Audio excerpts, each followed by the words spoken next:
LucidPress tresna bat da aldizkariak egiteko. Abantailarik onena da Driveekin lotuta dagoela. Beraz, Driveetik egin dezakegu aldizkaria.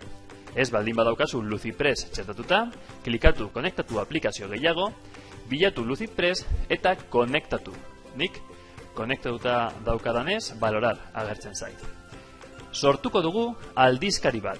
Irekitzen dugu Driveetik LucidPress eta txantilloi asko daude aurkezteko.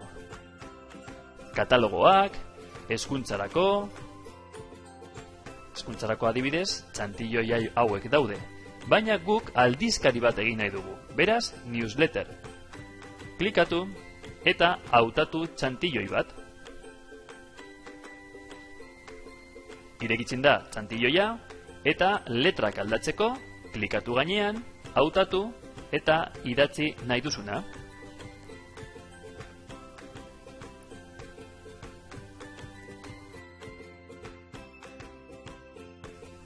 Txikiegi ikusten baduzu eta aldatu nahi baduzu, hemen azpian zuma dago. Aukeratu handiago bat eta handiago ikusiko duzu. Aldatu data, aldatu lekua, jarri ikastetxearen izena, eta nahi dituzun letrak, azpitituluak, izenburuak aldatu. Kutxa bat lekuz aldatzeko, hautatu eta eraman arrastaka nahi duzun lekura. Eta kolorez aldatzeko, shape klikatu eta aldatu kolorea, jarri adibidez, urdinez. Barrukoa gauza bera, hautatu kutxa eta aldatu kolorea, urdina, urdin iluna edo urdin argiagoa.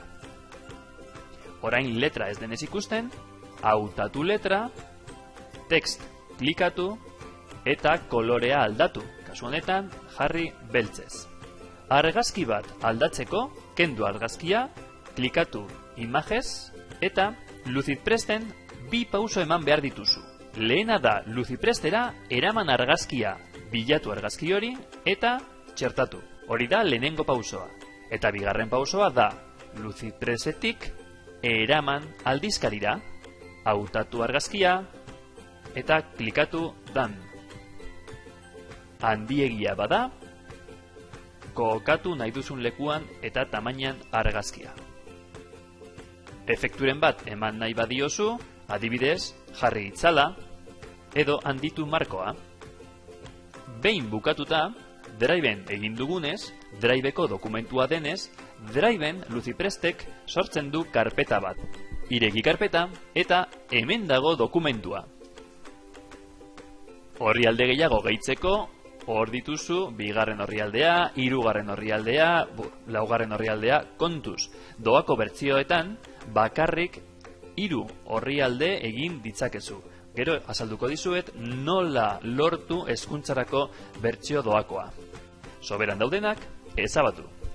Orain arte, egin dugu dokumentu bat txantioi baten gainean. Orain egingo dugu, dokumentu txuri baten gainean. Ireki LucidPress, eta klikatu blank. Izenburua jartzeko hautatu text eta izenburua. Mugitu eta kokatu nahi duzun lekuan. Barrukoa aldatzeko hautatu eta idatzi nahi duzuna. Azpitituluak ere gauza bera. Kokatu nahi duzun lekuan, hautatu eta aldatu barrukoa.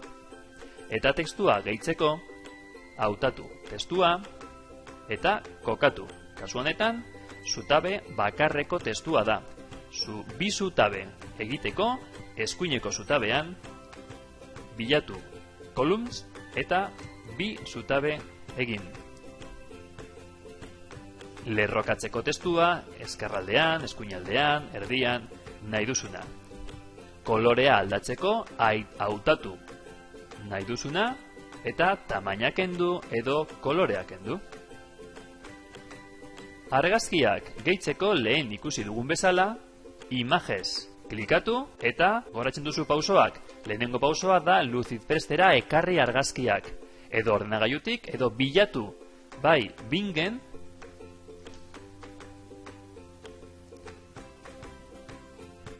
edo baita ikonoa nahi baduzu Icon Finderren. Bilatzen duzu, hautatu eta eraman Lucidpressera. Orain Lucidpressen 3 argazki ditugu. Gure dokumentura pasatzeko, hautatu eta eraman.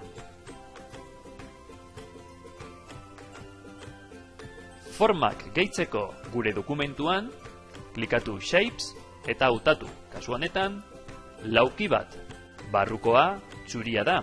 Barrukoa aldatzeko, klikatu kolorea eta jarri gardena. Eta markoa adibidez handitzeko, handitu markoa. Bideoak gehitzeko, klikatu Bideo, itsatsi helbidea eta Lucidpressek gehituko du bideoa. Kontuz, gerta daiteke Driven ezagertzea azken dokumentua. Hori gertatzen bazaizu, zoaz lucidpress.com-era, ezarpenetan klikatu Google Drive eta sinkronizatu. Begira, nirea ez egoen sinkronizatuta. Sinkronizatu orain, eta behin sinkronizatuta, orain bai, Driven agertuko dira. Lehen aipatu dugu, hezkuntzarako bertsio doakoa zegoela.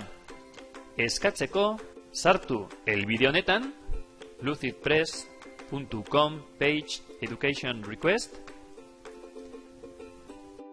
Nik eskatu nuen eta 4 email bidali ondoren eman zidaten doako hezkuntzarako doako bertsioa. Datu hauek bete, argudiatu ikastetxekoa zarela eta eskatu. Eskerrik asko, agur!